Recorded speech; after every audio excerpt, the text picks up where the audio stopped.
March 4, 2024, 6:15 a.m. As the morning mist hung over Portland Station, Oregon, I was heading to my volunteer work at the library. I had left home a little earlier than usual because there were newly donated children's books waiting to be organized. The cold morning air stung my cheeks.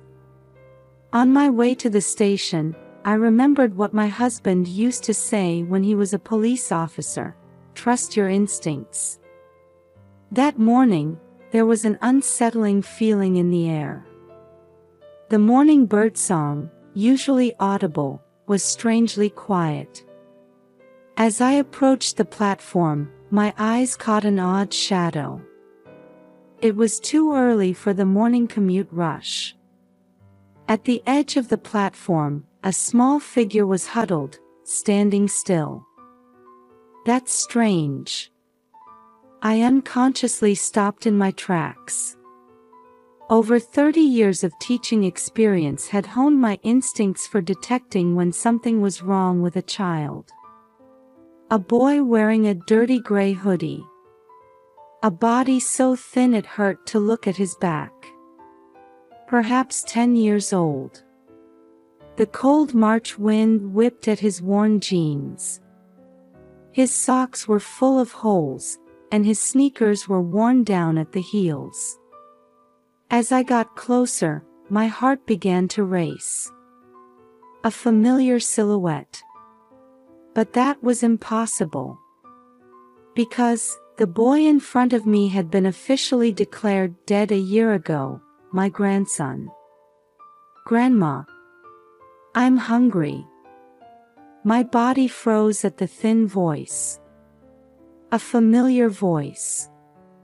A slightly stuttering but gentle tone. I remembered how many times that voice had begged me, "Grandma, read this book to me." The boy slowly raised his face. A pale complexion. Under his sunken eyes were clear signs of exhaustion. His cheeks were hollow, his lips dry and cracked. And then, the decisive evidence. A small surgical scar behind his left ear. A reminder of the middle ear surgery he had when he was 3. I had applied ointment to that scar countless times. Kaizen. Is it really you, Kaizen? My voice was trembling. My grandson, who had been declared dead, was definitely here. My hands were shaking, and even my knees were wobbling. But this was no time to lose composure. I needed to get him to a safe place. Memories rushed back. 3 years ago, my son Tim went through a divorce with his then-wife Sarah. In what could be called child neglect, the court granted Tim custody of Kaizen. I cut back on my retirement library volunteer hours to support with childcare. Morning drop-offs and pickups, making lunches, helping with homework. But it wasn't a burden. Kaizen loved books. When I read to him, he would lean forward on my lap, listening intently.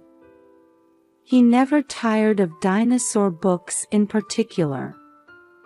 When I started explaining, you see, the Tyrannosaurus, he would listen with sparkling eyes. 2 years ago, Tim met Amy, a social worker.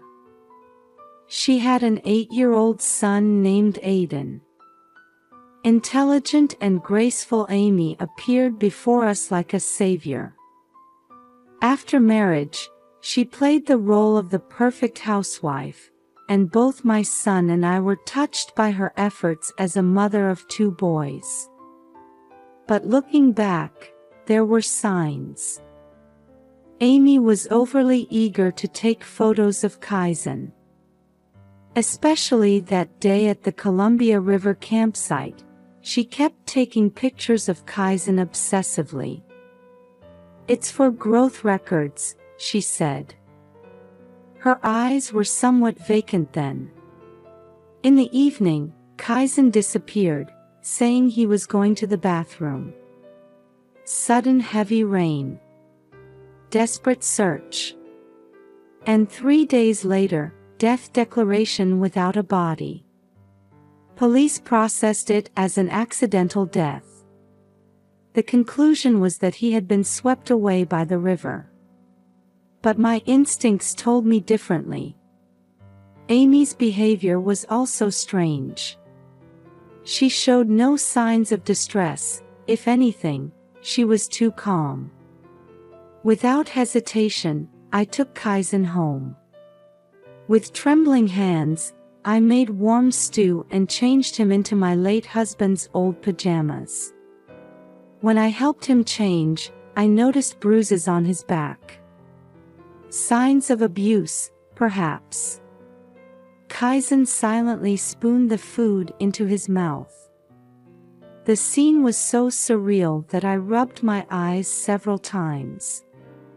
Eventually, I steeled myself and picked up my phone.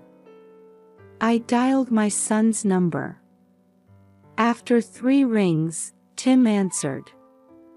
I could hear children's cheerful voices in the background. "Mom? Why are you calling so early?" "Tim, listen. Kaizen is alive. He's at my house right now." On the other end of the line, my son responded in confusion. "What? Mom, what are you talking about?" "He's right here, playing with Legos with Aiden." A chill ran down my spine. Kaizen holding a spoon in front of me. The Kaizen playing at my son's house. And Amy's unnatural photo taking. Her unnaturally calm demeanor. Everything started to connect. Amy's terrible secret was finally taking shape. I told my son, desperately trying to control my trembling voice. "Tim, call the police. Right now. The Kaizen at your house isn't the real Kaizen." I'm beginning to understand what Amy has done. The hour until the police arrived felt like an eternity. After eating, Kaizen fell asleep on my sofa, exhausted. His sleeping face was as defenseless as a baby's, occasionally trembling slightly. Before calling the police, I decided I needed a trusted advisor. I contacted Mike Wilson, my husband's former colleague who now works as a private investigator. He would surely assess the situation calmly. "Mary, I'm coming right over. Don't let anyone see him until then." Mike's voice carried its usual steadiness. 30 minutes later, Mike arrived at my house. He checked on the sleeping Kaizen and photographed his injuries and bruises. Then he gently woke Kaizen and began to talk to him softly. "Kaizen, don't be scared. Would you tell us what happened?" At first, Kaizen remained silent, looking frightened, but gradually began to speak. His testimony revealed something far more horrific than we had imagined. That day, when I went to use the bathroom, there was a strange man waiting. He said Mom asked him to. According to Kaizen's testimony, he had been kidnapped as part of a plan. Everything at the campsite had been meticulously prepared by Amy. They put me in a car and took me to an old building. The windows were high up, I couldn't see outside. But they gave me books. They told me to study. The place of confinement was an abandoned house in the suburbs. Minimal food and water. Educational books were provided, but going outside was strictly forbidden. Amy would come to check on him occasionally. 3 days ago, no one came anymore. I was so hungry. I removed the old boards from the window and escaped. Mike calmly took notes, nodding occasionally. His testimony is sufficiently detailed for a child, he whispered to me. Just then, the doorbell rang. Through the peephole, I saw 2 uniformed officers and 1 detective in plain clothes. Mike greeted them and briefly explained the situation. The police sprang into action. One began taking Kaizen's statement, another took mine. The plainclothes detective was on the phone requesting backup. Mrs. Mary, we've sent another team to your son's house. We'll secure suspect Amy. Just as I felt relief at those words, my cell phone rang. It was Tim. Mom. Amy. Amy ran away with Aiden. Right before the police arrived. A chill ran down my spine. This was the worst possible development. But that was just the beginning. Mike's laptop displayed shocking investigation results. Mary, I looked into Amy's background. She has a criminal record. 10 years ago, her previous husband's child. The article displayed on Mike's laptop was from a local Idaho newspaper 10 years ago. 8-year-old suspicious death, mother claims innocence. The woman in the photo was undoubtedly a younger Amy. Her name then was Amy Clark. That was her maiden name, Mike continued. Her stepchild died in an accident. Drowning. The insurance paid out in full. After that, her husband also died in an unexplained accident. I nearly collapsed into my chair. She had killed someone else's child, and even killed her own father. And now, the same thing to Kaizen. A young detective approached us. We've checked the station's security camera footage. Before Kaizen appeared, a black SUV was parked there. An adult male was driving. Likely an accomplice. Truth after truth emerged, making my head spin. But reality wouldn't wait. My phone rang again. It was Tim. Mom, we've located Amy's family home. 3 hours south of Portland. Her sister should be living there now. Tim, don't go alone. I cried out desperately. I heard that dangerous tone in my son's voice, the same strong sense of justice his father had. I know. I've already reported it to the police. I'm about to give my statement. His calm response gave me a little relief. Just then, Mike found new information. Mary, here's Amy's bank transaction history. There have been regular monthly withdrawals over the past year. The recipient is. He pointed at the screen. James Hunter. 3-time offender. Has served time for kidnapping and extortion.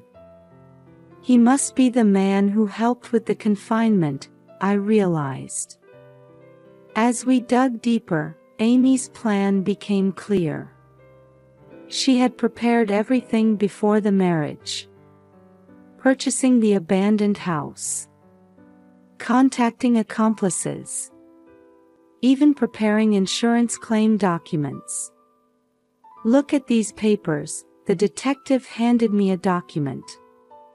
Suspect Amy filed an insurance claim 1 week after the accident.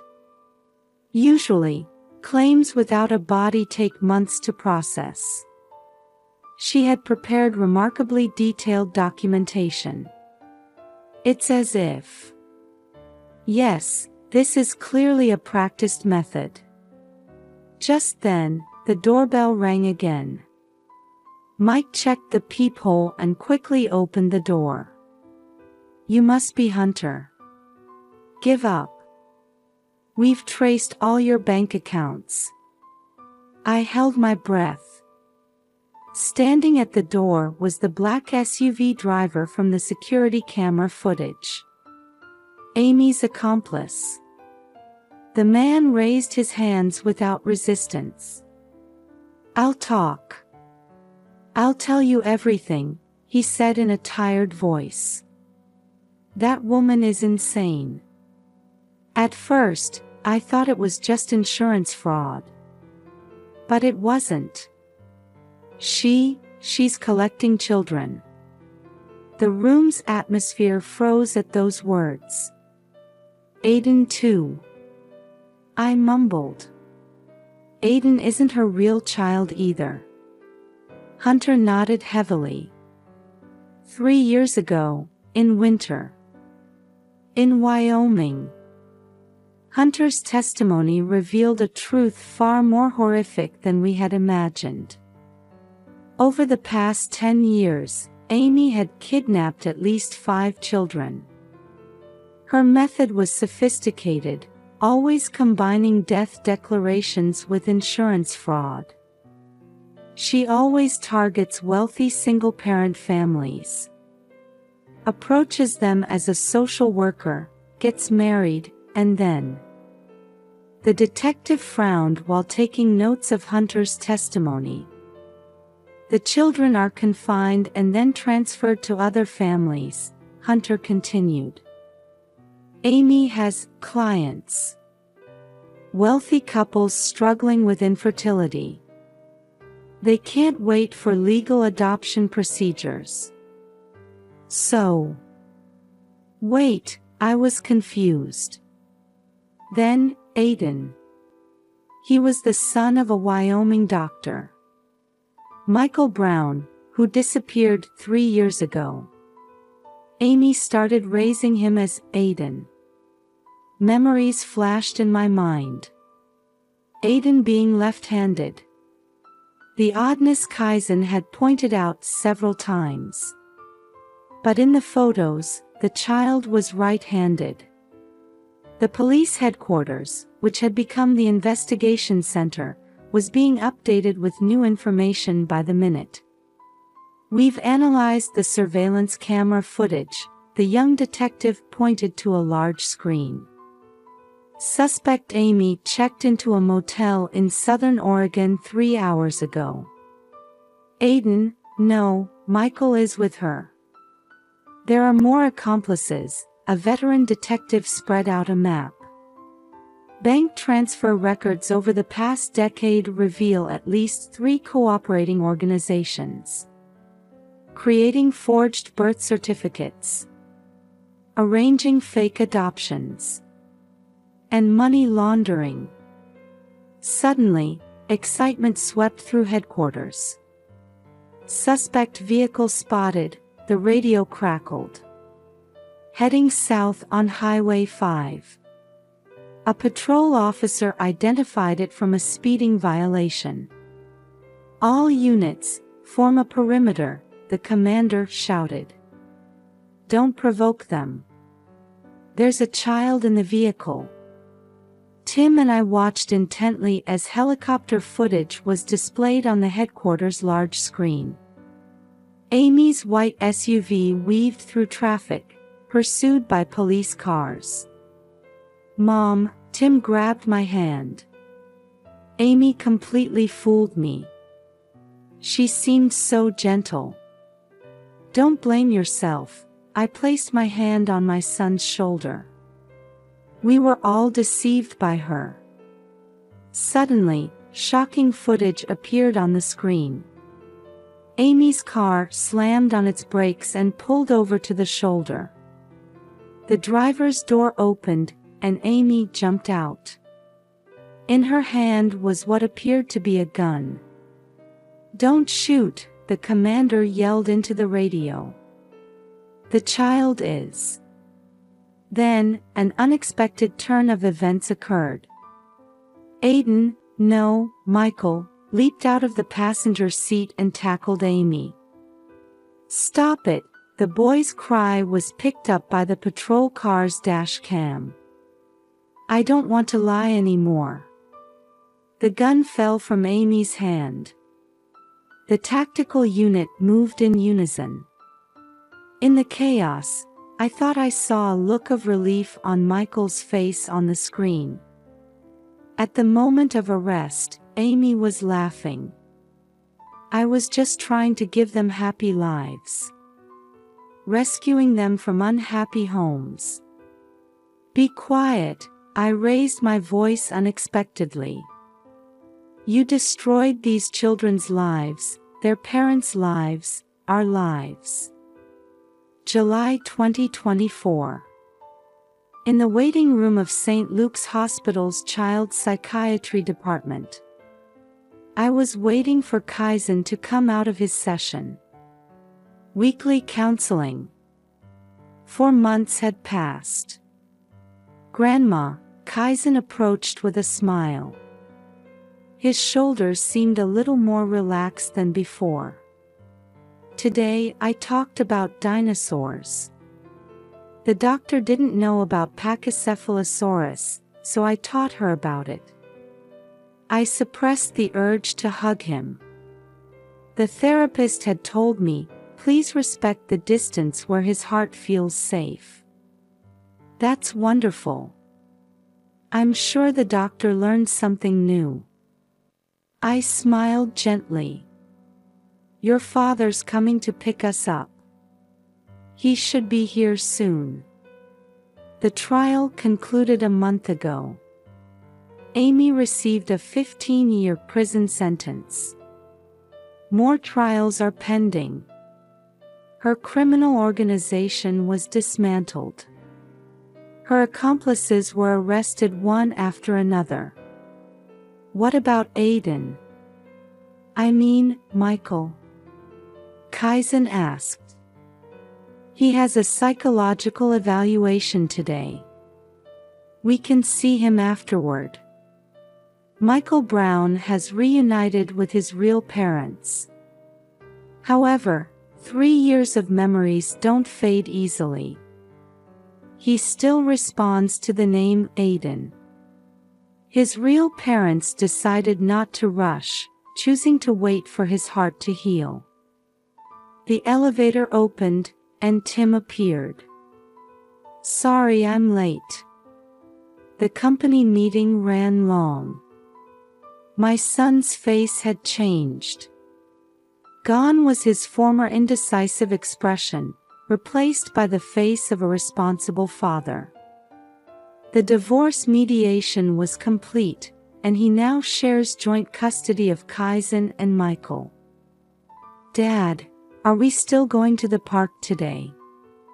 Yes, Michael will be there too. His mother just called. As we got into the car, I remembered when we first reunited with Michael at the shelter. I'm sorry, he said through tears. I was forced to take Kaizen's place, but actually, I wanted to meet Kaizen. I was so lonely all this time. At those words, Kaizen silently hugged Michael. An embrace of forgiveness more eloquent than words. Though not related by blood, they had truly become brothers. When we arrived at the park, Michael was waiting with his parents. Kaizen. Michael. The boys ran to each other and exchanged high fives. Their new way of greeting. 2 sets of parents watching over them. We exchanged quiet smiles. Mary, Michael's mother, called out to me. Seeing the children smile gives me hope. Yes, I nodded. The wounds won't heal easily. But we have time. In the twilight at the park, the two boys began playing tag. Their laughter dissolved gently into the sky. One spring afternoon in 2025 at the library. While shelving newly arrived picture books, I reflected on the year that had passed since that day. Mary, my colleague Janet called out. Another interview request. This time it's for a national network documentary. I quietly shook my head. After the incident, our experience was repeatedly featured in the media as a warning about a new type of kidnapping called ghost children.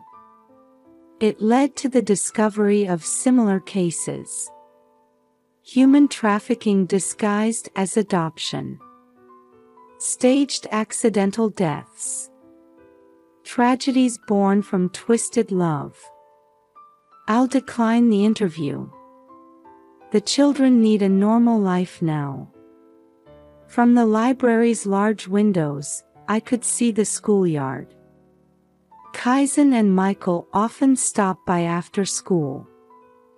They both started attending the same elementary school. Thanks to the principal's consideration, they were placed in the same class. Grandma. A familiar voice rang out. I turned to find Kaizen and Michael standing there, both in their school uniforms. Michael's name tag read Brown. He was gradually reclaiming his original identity. Are there any new books? Yes, there's a new dinosaur encyclopedia. And I pulled a book from the shelf. This one too. The cover read, Stories for Healing Hearts. It was a picture book written by a child psychologist. Following the incident, many experts published books about children's emotional care. I was involved as a supervisor. I want to show this to our teacher, Michael said. Their homeroom teacher understands their past. She doesn't give them special treatment but gently supports them when needed. Oh, Dad's here. Kaizen pointed out the window. Tim was parking his car. He now volunteers on weekends at an NPO preventing child trafficking. Michael, your parents are here too. The Browns' car had arrived as well. The two sets of parents had designated every Friday as Family Day. Picnics in the park, movie watching, normal family happiness. Grandma, are you coming too? Yes, in a little while. I pulled out some documents, copies of Amy's trial records. Her sentence was finalized. Life imprisonment. Further investigations continue into the facilities that overlooked her crimes and the people who helped with the deception. Mike Wilson is now helping investigate similar cases across the country. His work has influenced the creation of new legislation, the Ghost Children Prevention Act. Adoption screening has become more stringent, and the process for declaring deaths has been revised. My phone vibrates, a reminder for psychological counseling. Though now only monthly, the sessions with the two boys continue. Trauma doesn't disappear easily. But they have allies. Family, friends, and professionals. Mary, Janet called out. Have you thought about starting a new reading group? For children dealing with trauma. Her suggestion warmed my heart. What I learned this past year was that connections with others are the most powerful medicine for wounded hearts. Outside, cherry blossoms were dancing, and children's laughter echoed. I'm ready, I picked up my bag. Let's go. The breeze of a new season gently caressed my cheek.